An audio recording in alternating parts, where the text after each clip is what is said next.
Olá, meu amigo, olá, minha amiga. Mais um episódio deste podcast do carro, que eu não sei o nome ainda, mas vamos falar sobre coisas aqui. Nesses primeiros episódios, né, eu tô contando um pouquinho da minha vida, porque eu acho que é interessante, né? Até para ficar registrado uma evolução que eu tive na vida, pessoal, profissional, né? Claro que o objetivo maior é a questão profissional aqui, mas vamos trabalhar algumas questões interessantes, tá? E hoje o que eu quero conversar, que eu acho que é muito interessante, é sobre carreira na área que eu tô, né? Na área de leilões de imóveis e tal. Eu não vou falar só de leiloeiro, isso, aquilo, não. Eu quero traçar para você uma evolução de como foi a minha vida na carreira jurídica em geral, e aí como que eu nichei para essa área do imobiliário, área de leilões, e também para você ter essa noção de que como que é possível e como é importante, eu acho que é mais isso, como é importante não necessariamente bitolar num trajeto aqui, mas como algumas coisas vão acontecendo e você vai realmente aproveitando oportunidades para se desenvolver e se encontrar, né? Então, olha só, quando eu comecei a advogar, bom, primeiro que eu fiz a faculdade de Direito, né? Já contei no episódio anterior aí a questão de exército e tal, que eu fiz engenharia antes, tudo tal. Quando eu me formei no exército, lá, segundo tenente do exército, eu falei, eu vou fazer direito, tal, vou prestar direito a única, senão eu volto para engenharia, tal. E aí eu fui lá, passei na São Judas, na Universidade de São Judas, lá na Moca, e aí eu peguei e me empenhei. Beleza, já falei de estágio, isso, aquilo, tal. Bom, quando eu estava para me formar, eu passei num concurso público do Banco do Brasil, porque na época o escritório que eu fazia estágio, o dono, ele era também advogado do Banco do Brasil e ele podia ter escritório fora, tal, e eu achava aquilo lá, muito foda, muito legal. Pô, o cara tem um emprego lá que ganha isso, aquilo, tal, e eu estagiei no Banco do Brasil para ele também, uma época, então eu sabia como que era a situação por dentro, e tal. Aí eu falei assim, bom, e qual o caminho? Eu precisava passar num concurso do Banco do Brasil para ir para o jurídico depois, né?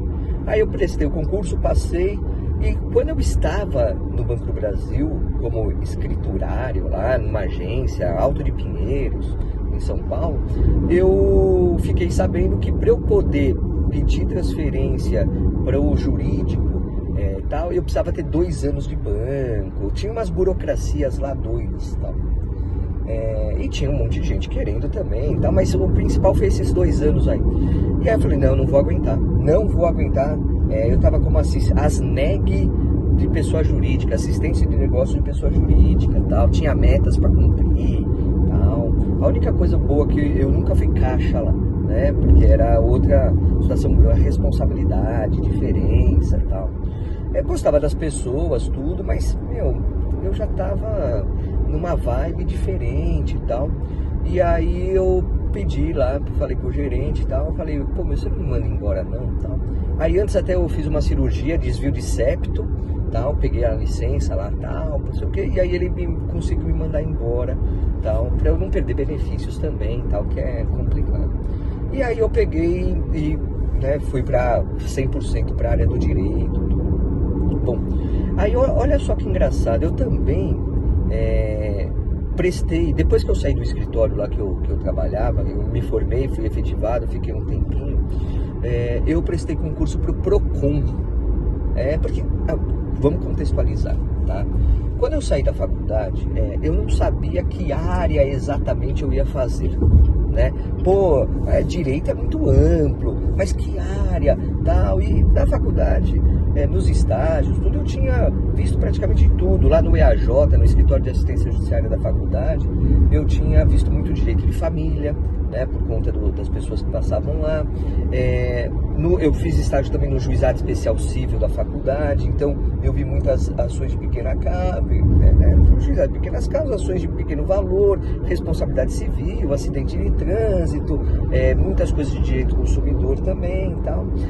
No estágio que eu fiz no escritório, tinha muita questão trabalhista. Nossa, ele advogava para uma empresa de estacionamentos, que era gigante na época, tal, e tinha trocentas mil ações trabalhistas em vários lugares do estado de São Paulo. Então eu ia fazer audiência fora, eu ia como preposto, tá? Mas eu que fazia a contestação, né? Tinha algumas ações, depois ele conseguiu um contrato com a indústria química, eu fiz um monte de coisa, tal, principalmente na área trabalhista também, tudo.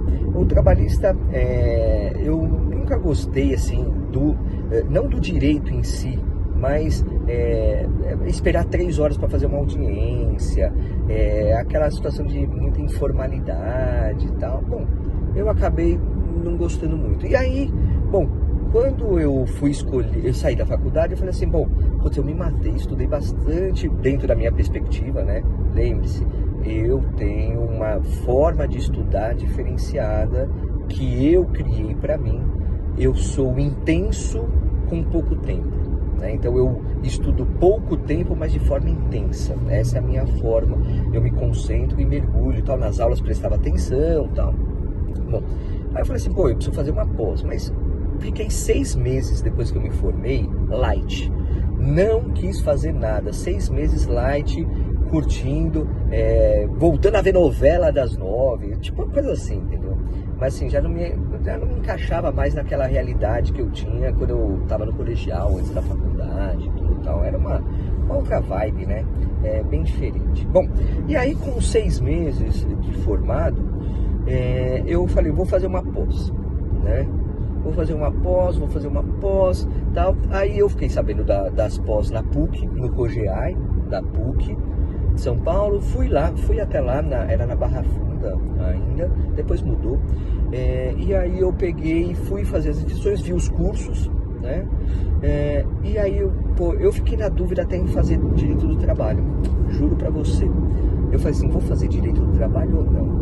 E aí eu vi lá, consumidor, relações de consumo, pós-graduação em relações de consumo. Eu falei, cara, vi o programa e tal, falei, quer saber? É essa. Fui. E lá, nossa, eu conheci pessoas incríveis, que hoje estão muito foda no direito do consumidor, tal, até mesmo professores, tal, que eu conheci. E aí eu, me dediquei, só tirava as melhores notas, tal, fazia os seminários, bacana, adorei pra caramba, muito.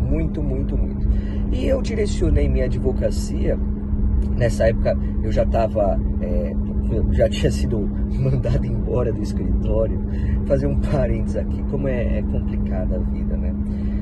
Eu estagiei por vários anos com o mesmo advogado, né? Depois que eu saí do escritório da faculdade, no final do 3º ano, eu estagiei, consegui um estágio para esse advogado e fiquei por vários anos, né, com ele. E aí eu não tirei férias, né, tal. E aí eu tive uma oportunidade para ir para Grécia, para Grécia. E aí eu falei com ele, olha, é uma oportunidade única ir para Grécia, uma parte era paga pelo governo. Maravilha, né? Melhor coisa que tem. Então, eu fiz eu conheci a Grécia inteira praticamente e tal. E aí eu fui dia 30 de dezembro.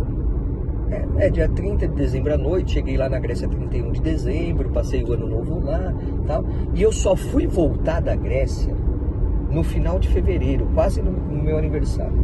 E juro pra vocês que eu quase não voltei da Grécia.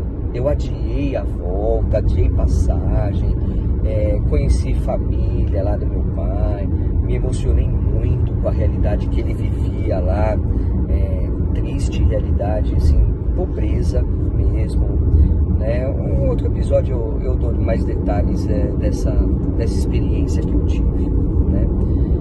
E aí, quando eu voltei, lembro como se fosse hoje. Eu voltei, minha mãe foi me pegar no aeroporto, lá em Guarulhos e tal. E aí eu, nem lembro que dia da semana que era, mas eu não ia, era o quê? Era de manhã. Eu cheguei de manhã, aí eu tô voltando pra casa e tal. Na época eu ainda morava com meus pais. Aí o advogado lá, o dono do escritório, me liga e fala: Ô, Jorge, tudo bem, meu amigo? Onde você tá? Como que é? Não vai mais voltar? E não sei o que, tal. Aí eu falei: pô, doutor, tudo bem? Acabei de descer aqui, tô no aeroporto, agora vou me encontrar com a minha mãe, tal. Eu vou descansar, tudo. Na segunda-feira eu tô aí. Falei assim pra ele. Devia ser uma quinta-feira, tal. Aí ele: então, você não consegue passar aqui? Mas doutor, eu acabei de chegar, tô acabado da viagem e tal. Aí ele falou: não, passa aqui à tarde, não sei o que, vem de boas. Aí eu fui. Cheguei lá, ele: então, sabe o que é? Você ficou fora aí e tal. Eu acabei reorganizando o escritório, coloquei 2 pessoas no teu lugar, tal, e aí eu não vou mais precisar de você, tudo, tal, vamos nos acertar. Fui mandado embora. Aí, olha só que engraçado, né? Fui mandado embora. Aí nessa situação, eu falei: caramba, pra onde eu vou, não sei o que e tal, me organizei. Aí, o meu irmão mais velho, ele era casado com uma advogada e o pai dela também é advogado e tal. Eles tinham um escritório, tem ainda, escritório da Barra Funda, né? Só de trabalhista. E aí eu conversei com ele me deixou colocar uma mesinha lá. Eu fiquei com uma mesinha no escritório por um mês e pouco, 2 meses e tal. Até que meu pai falou assim: olha, meu pai é comerciante, e na loja lá, então uma loja de esquina, e na frente ele tem um galpão, né? E aí lá na frente, nesse galpão que é em frente à loja do meu pai, tinha uma parte de cima com uma salinha que ele usava de depósito. Ele falou assim: vamos ver tal. Eu falei: não dá pra eu limpar aqui e usar como escritório? E aí carreira solo, tá? E aí eu fui lá e abri o escritório lá, não tinha placa, não tinha nada. Era uma sala de 4x4, acho, ou 5x5, era uma sala bem pequena, 16, 20 metros quadrados, assim, tal. Pequenininha, tal, cabia uma mesa, uma estante, eu pendurava algumas coisinhas na parede, isso, aquilo, tal, tava fazendo a pós, tal. E aí eu comecei a advogar na área de consumidor, mais fortemente na área de consumidor, né? Aí nessa... antes de ter o meu escritório solo, aliás, durante o momento que eu estava lá naquele um mês e pouquinho no escritório do sogro do meu irmão, eu passei no concurso do Procon, né? Para ser técnico do Procon e tal. Na época eu conhecia quem estava lá chefiando o Procon, porque eu participava já de comissões da OAB. Dica importante: participem de comissões da OAB desde sempre, tá? Hoje eu estou na OAB Forte, estou como presidente de comissão na OAB Vila Prudente de imobiliário, estou como coordenador do núcleo ESA da OAB da Vila Prudente. Quer dizer, eu estou bem engajado mais fortemente e tal, mas eu sempre participei de comissões, né? E aí a primeira comissão que eu participei foi de direito do consumidor. Conheci pessoas incríveis, pessoas incríveis. Olha, network, relacionamento e conhecimento, né? Reunião, mas é doação de tempo, de esforço. Mas vale muito a pena tudo que você conhece, o mundo que você é imergido, sabe? Vale muito a pena, são oportunidades incríveis que todo mundo tem que aproveitar. Eu acho que vale muito a pena mesmo para poder se dedicar a alguma coisa, ter uma função social relevante, né? Eu acredito muito nessas paradas, tá? E aí, mas eu já estava dando aula, né? E quando eu passei no concurso, eu fiquei feliz da vida, falei: vou ter um salário fixo, tal, já estou dando aula, ia ser um mundo interessante, tal. E aí eu peguei e fiz o exame admissional, fiz tudo, peguei, tinha lá um dia agendado com o RH lá do do Procon e tal. E aí eu fui lá levar carteira de trabalho, exames feitos, tudo que já era para eu assinar o termo assumindo, né, o cargo, tudo que é funcionário público e tal. E aí eu cheguei lá pra moça do RH, lembro até hoje, o balcãozinho, tal, lá na Barra Funda, tudo hoje, eu acho que mudou de lá, não lembro.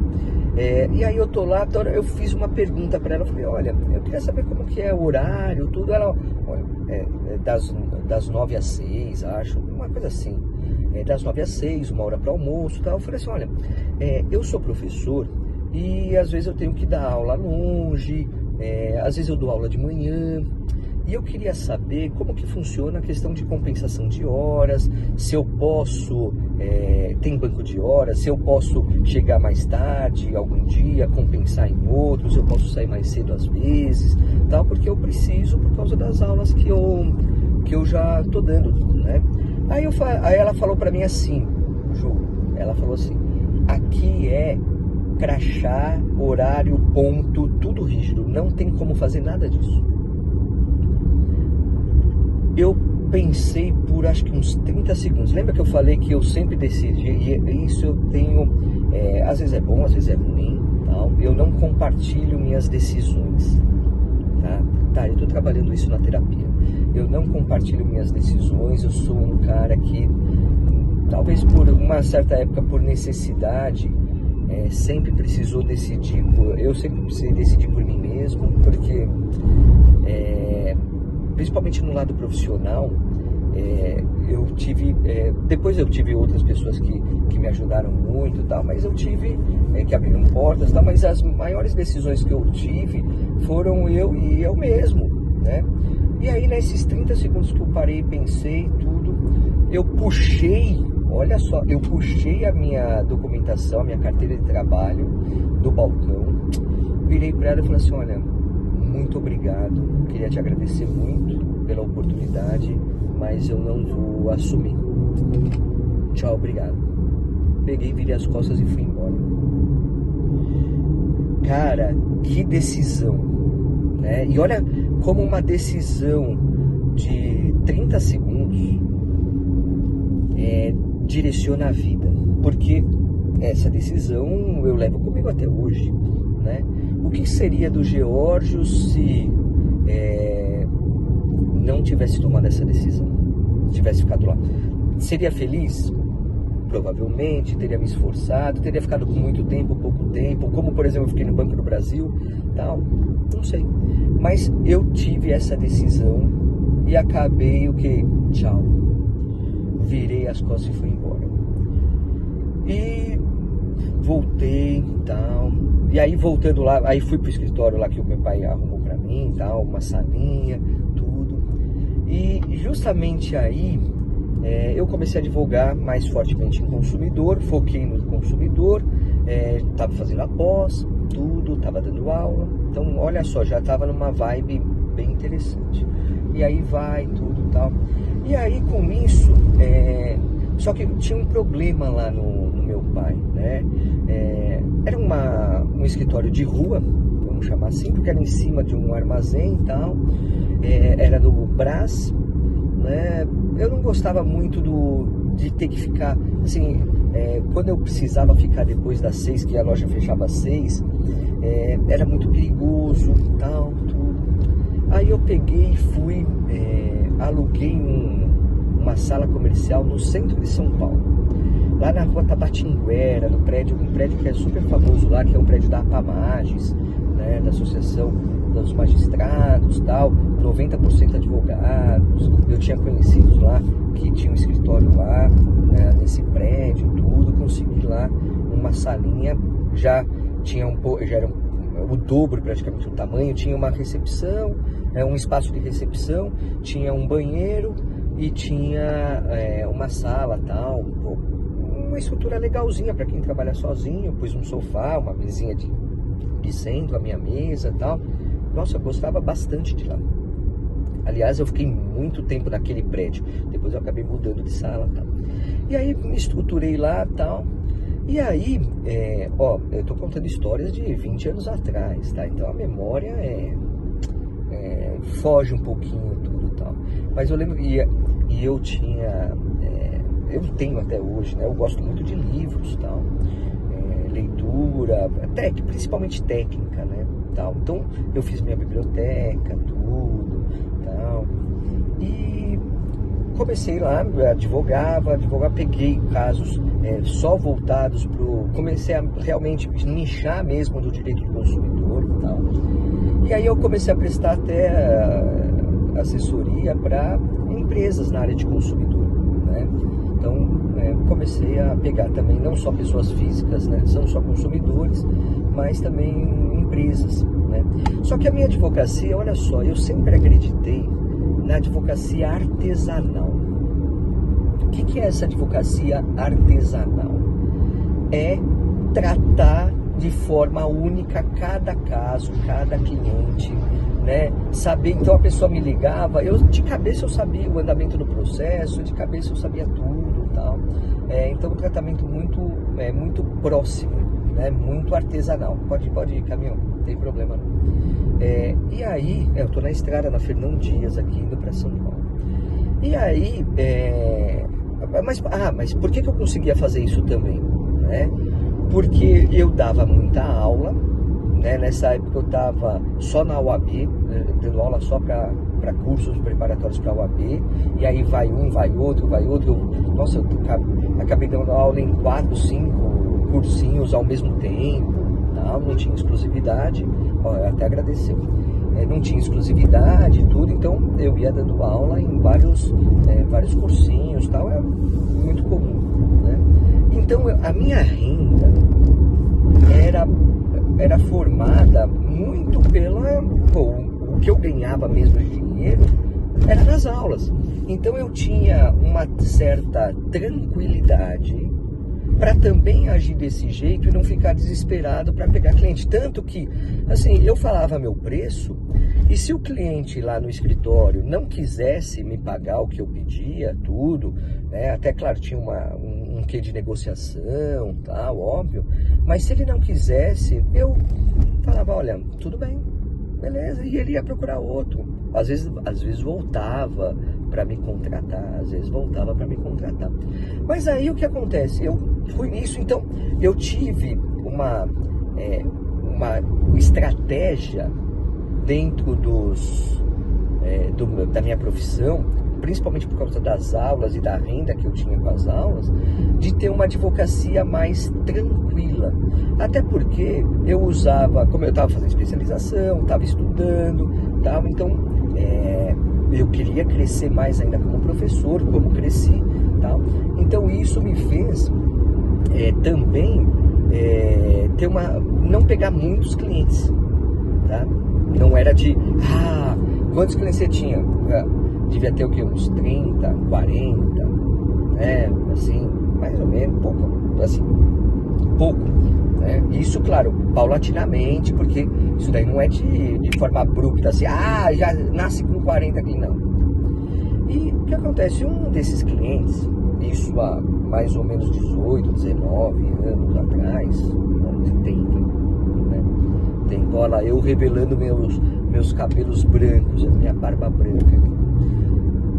Um cliente que eu prestava assessoria para a empresa dele, na área de consumidor, até fazia um pouco de trabalhista para ele quando ele me pedia e tal, né?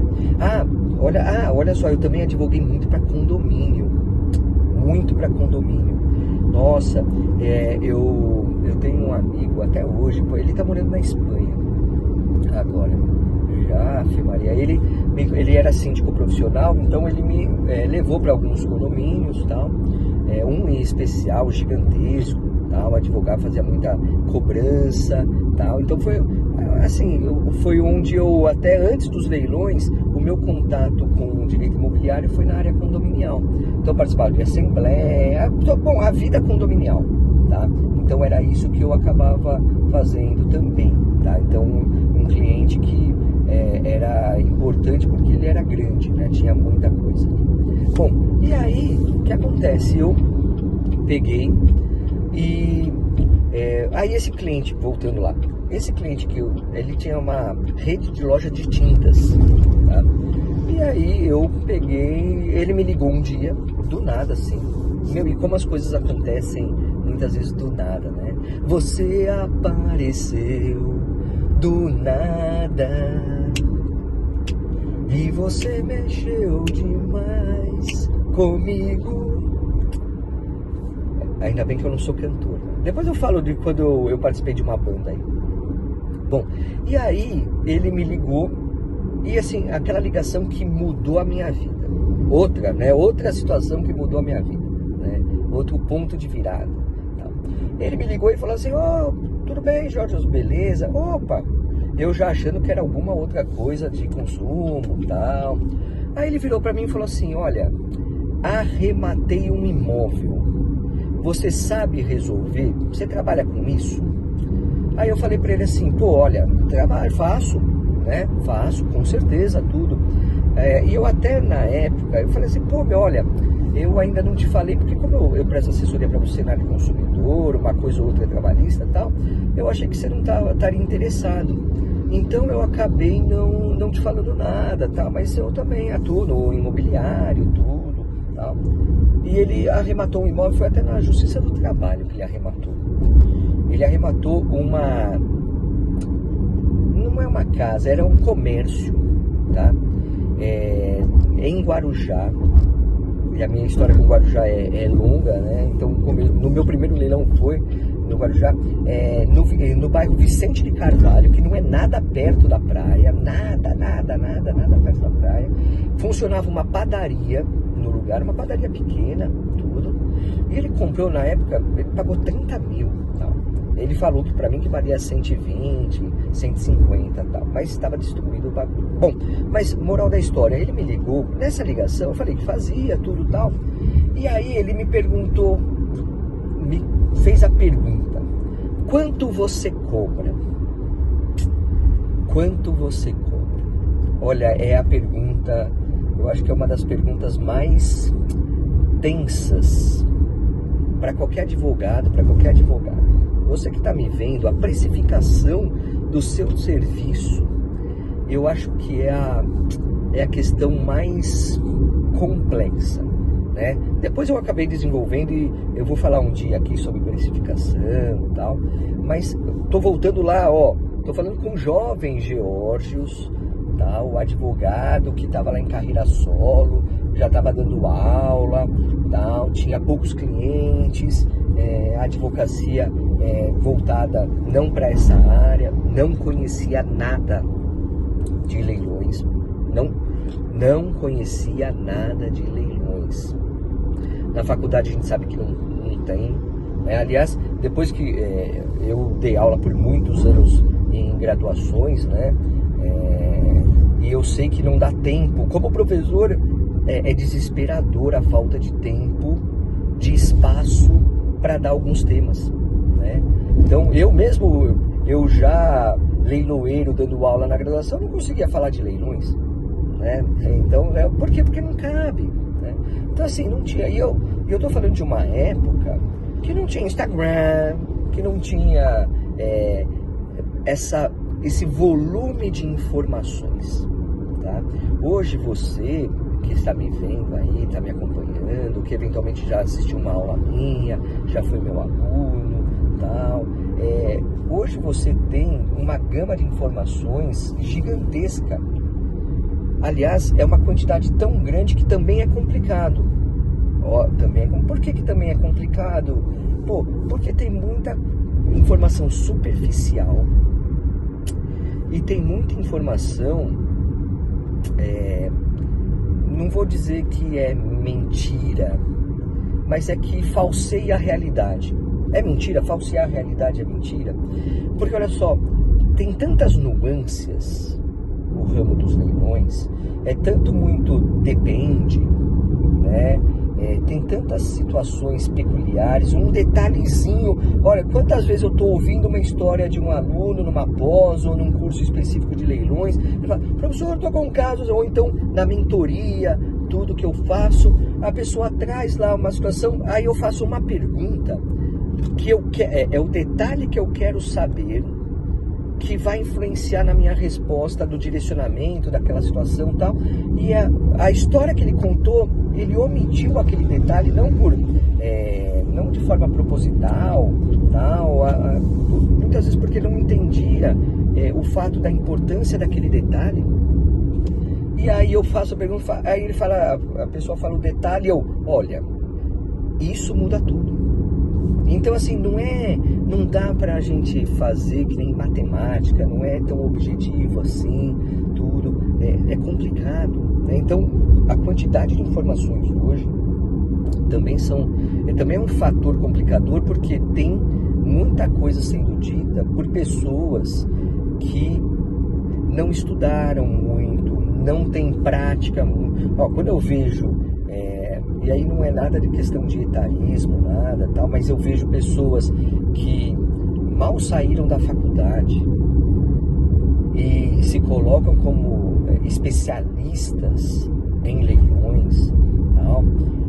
Claro, toda experiência é válida, tal, mas às vezes conversando, e eu já tive a oportunidade de conversar com pessoas que até viralizam, olha só, até viralizam na internet como ícones, como pessoas da área, tal, mas no conversar eu percebo carência de conhecimento, né? Bom, sabem fazer algumas coisas, tal, que dão certo, tal. E quando eu comecei lá, por que eu estou falando isso? Porque quando eu comecei, a ausência de informação, né, os livros, não tinha livro nenhum, tal. Aliás, eu estou escrevendo um livro, já estou há tempos escrevendo. Eu preciso voltar a esse projeto mais com afinco, tal. Para quê?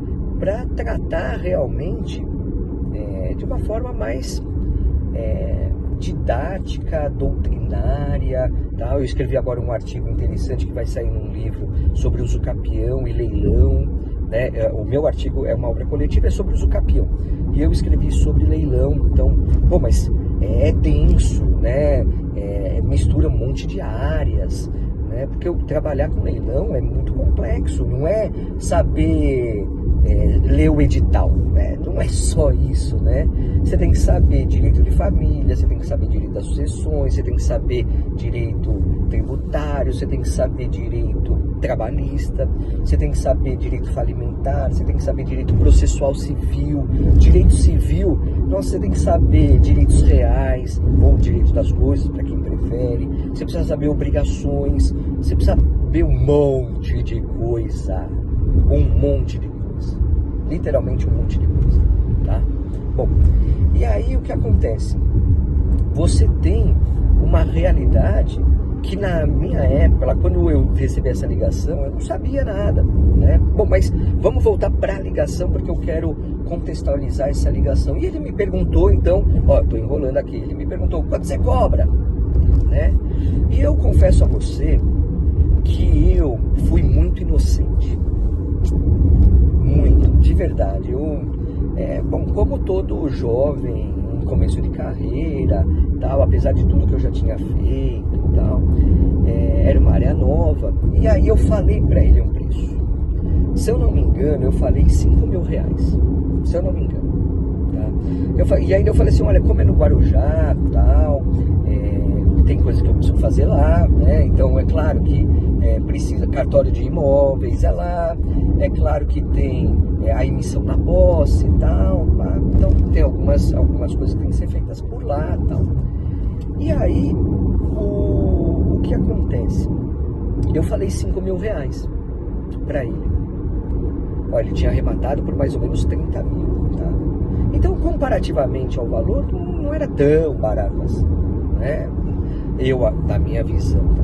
Só que ele, olha só que interessante, como a gente faz uma leitura e foi um aprendizado já de início, né?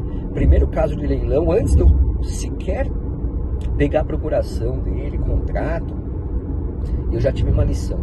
Que ele virou para mim e falou assim, tá bom, posso te pagar metade agora e metade no fim? Quando ele me falou isso, eu já percebi que tinha cobrado errado. Por quê? Porque o normal que eu digo o cliente, quando ele muitas vezes vai querer negociar e tal. E ele falou para mim, tudo bem, posso pagar metade agora e metade no fim? Eu falei, pode, pô. E olha só o detalhe, mas eu entendi que não é só porque eu estava cobrando barato. Ele já tinha arrematado outros imóveis e tal, e aí eu não lembro agora exatamente o motivo pela qual ele quis ver comigo, tá? Não lembro agora exatamente o motivo. Mas ele já enxergava uma coisa que eu só fui enxergar depois, que é o valor que o advogado, que a advogada que atua em leilões de imóveis tem para o negócio. Ó, os leilões de imóveis, advogar para arrematante não é o contencioso que às vezes você pode ser que esteja acostumado. O que eu estou querendo dizer com isso? Não é o contencioso que talvez você esteja acostumado. Por quê? Porque no contencioso você tem um objeto da lide que às vezes nem traz benefício econômico para o teu cliente. Então pode ser, por exemplo, uma ação de guarda, não tem alimentos, ele sendo o devedor de alimentos, tal. Muitas vezes, claro, às vezes tem benefício econômico, às vezes uma reparação de danos, tal, né, um acidente de trabalho, uma reclamação trabalhista, uma ação de despejo, uma ação de cobrança de condomínio. Quer dizer, você tem no contencioso, você tem ações que muitas vezes têm um conteúdo econômico, mas não dá para ter o parâmetro com relação ao que a advogada cobra, acaba sendo muito diferente, tá? Desproporcional, não tem uma correlação, tal. Então, muitas vezes a família da faixa aqui. Muitas vezes o cliente, ele vê o advogado, muitas vezes não, a maioria esmagadora das situações no contencioso, o cliente vê o trabalho do advogado, da advogada como custo. E ele vai querer barganhar o máximo possível, tá? E por isso que eu estou dizendo que ele já via uma coisa que eu não via ainda, que é o valor. Quem trabalha nesta área, mas quem é especialista nessa área, né? Então aí tem que ter saber do babado, né? Tem que realmente ter conhecimento, tudo. Tem um valor agregado no negócio imobiliário de arrematações gigantesco. Por quê? Porque ele não estava pensando numa proporcionalidade, num valor com relação aos 30 mil que ele pagou na arrematação. Ele já tinha agregado valor, porque o objeto dele, o imóvel, não era de 30 mil, era de 120 a 150. Perfeito? Então, de 120 a 150, ele já pensou assim, bom, beleza, ele pagou 5% para o leiloeiro, de 30 mil. Ou seja, ele pagou 1.500 para o leiloeiro. Tá? Ele, para venda, num corretor a 150 mil, 120 mil, ele vai ter 6%, 5%, eventualmente negociando, tudo e tal. Quer dizer, ele vai ter de 7,5 a 8 e pouquinho aí, tal. E quando eu cobrei 5, ele falou, pô, é menos de 5% do que eu tenho de negócio, né? Ele percebeu esse benefício do negócio e o valor que eu ia agregar para ele. Aliás, esse caso foi uma escola, não só porque foi o primeiro, e aí por isso eu aprendi bastante coisa, tudo e tal, não só por isso, mas eu agreguei muito valor porque, olha, foi um caso interessantíssimo, porque foi na trabalhista, como eu disse, enquanto saía a carta de arrematação tal, e a emissão na posse, o executado, olha só, ele lavrou uma escritura de compra e venda, e deu entrada no registro de imóveis. Mas olha só que engraçado, É muito engraçado isso. A gente aprende direito notarial e registral que a pré-notação é muito importante, ela garante um privilégio, né, de você ter a preferência do registro, tá? Então é muito importante isso. E aí sempre falam, por isso que até que é discutível a questão de ter fila preferencial em cartório de imóveis, tudo tal. E esse caso calha bem nisso, porque quando o título é dado entrada no mesmo dia, títulos diferentes para um mesmo imóvel,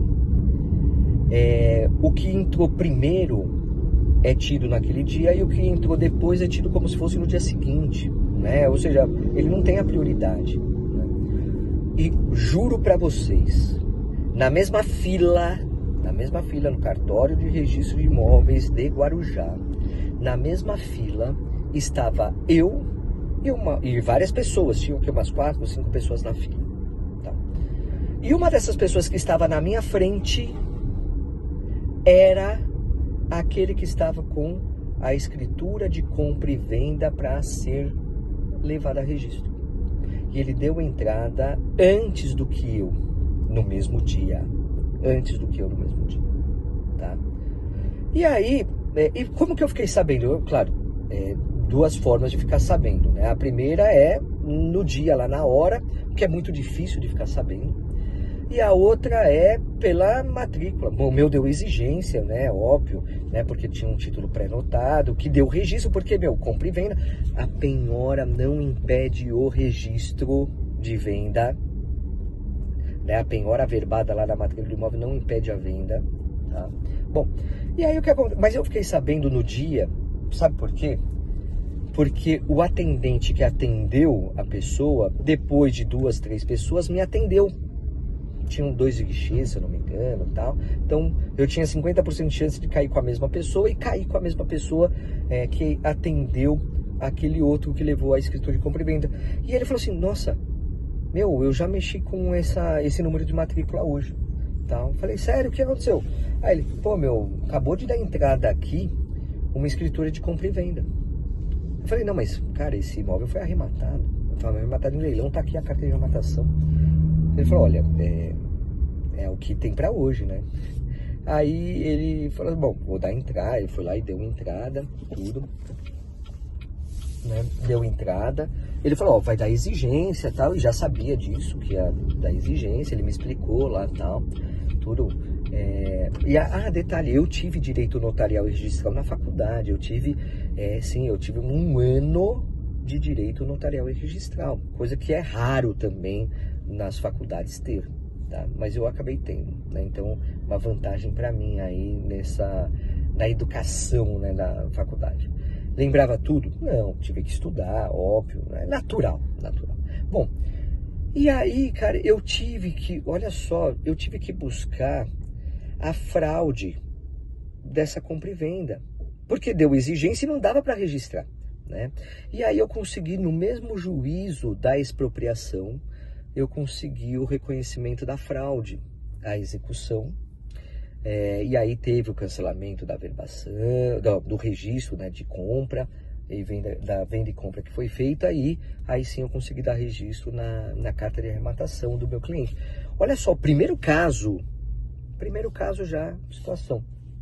A emissão na posse também, como tinha equipamentos e tal, a gente contratou depositário, e aí é outro mundo que depois eu vou trazer aqui para vocês, como que é essa prática da emissão na posse, né, as modalidades. Nesse caso foi forçada, né, teve que oficial de justiça, polícia, eu já tive situações bem complexas de emissão na posse, né, com polícia, até eu tinha que andar com escolta, né, em um caso específico que eu vou trazer aqui para vocês também. Tá? Então, esse primeiro caso foi uma escola para mim.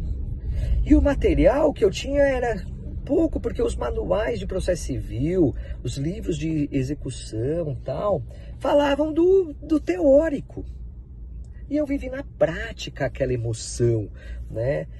Mexendo com vários temas tal. Então, foi muito, muito boa essa lição. Então, na verdade, eu ganhei para estudar, né? O que é ótimo ainda, né? Então tudo certo, resolveu, tal. E aí isso mudou a minha... essa ligação e esse caso mudaram a minha vida. Por quê? Porque eu falei assim, caramba, o dinheiro tá aqui. O dinheiro para mim, a advocacia tá aqui, porque no direito consumidor, ganhava dinheiro? Claro, não vou falar para você que eu não ganhava dinheiro. Ganhava, lógico, né? Minhas aulas me sustentavam, todo básico, tal. Minha vida era gerida pelas aulas, né? A remuneração das aulas, tudo que era bacana. E a advocacia era o plus, tal, que fazia eu conquistar outras coisas, tal. E os leilões me davam um plus com um trabalho diferenciado, que eu não precisava ficar anos no contencioso, né? Então, eu falei, vou começar a mudar. E aí eu comecei a migrar paulatinamente a minha advocacia. Eu comecei a entender o negócio e comecei a entender como prospectar clientes nos leilões. Por quê? Porque é negócio. Aí é que tá. Essa é uma chave virada que é muito... Eu vou trazer isso no próximo episódio, tá? Essa mudança de chave, porque nós somos formados na faculdade de Direito, hoje até um pouco menos, tal, mas a gente não tem a gente é formado para o contencioso, para lide, para inicial, contestação, recurso, tal, execução, mas a gente não tem um traquejo, um ensinamento para negócios jurídicos.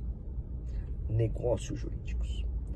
E o negócio jurídico, que o leilão está inserido aí, ele também precisa de uma vertente forte com relação o trato com o cliente, a venda do teu serviço para o cliente, o marketing. E eu não estou falando em marketing geral, assim, a grosso modo, analisado sob o prisma macro. Não, eu estou falando como você age com o teu cliente. Tá?